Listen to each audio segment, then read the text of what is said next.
My vision for teaching science in my future classroom with regards to our class goal number 2, which is demonstrate the understanding of the social, intellectual, and personal development of students and recognize the diverse needs, interests, and abilities of students in regard to science at the K-6 level,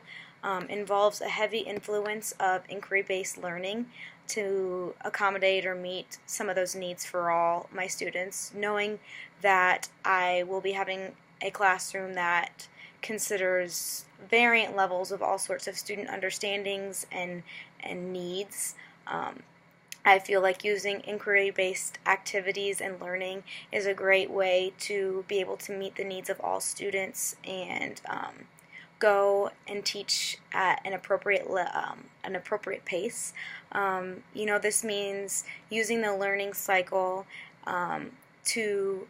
guide my lesson planning, and then using inquiry as I use the learning cycle to guide my planning. So starting with some sort of open inquiry activity, leading into a guided inquiry activity that helps students learn about the content necessary to be learned as well, and then finishing with some sort of challenge activity to kind of extend what they know. And an example of this is kind of some of the things that we did with the foam activity, the open inquiry, where we got to experience the foam and the materials without any sort of focus. We just got to mess around with it, connect it to our prior knowledge, and form new opinions based off of observations, or new inferences based off of observations and prior knowledge. And then that led into a guided inquiry activity where we were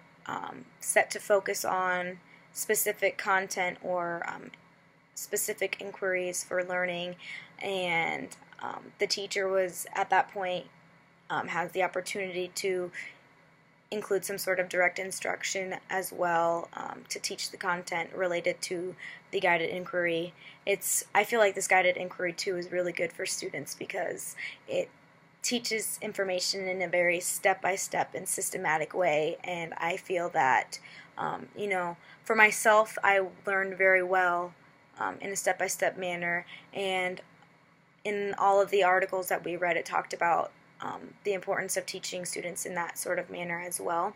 And finally, students can extend and conclude a lesson with a challenge activity. In the foam one, it was, using the foam and materials to build the tallest tower. I felt like this was a great way to push knowledge further than what was expected in the class, because there was this sort of competition sense in there, and it really got students in the room to learn more than they ever would have in the classroom. So again, my vision for teaching science with regard to diverse learners is to have inquiry-fueled lessons that promote experiments with new materials, step-by-step inquiry instruction, and then some sort of challenge or extension activity.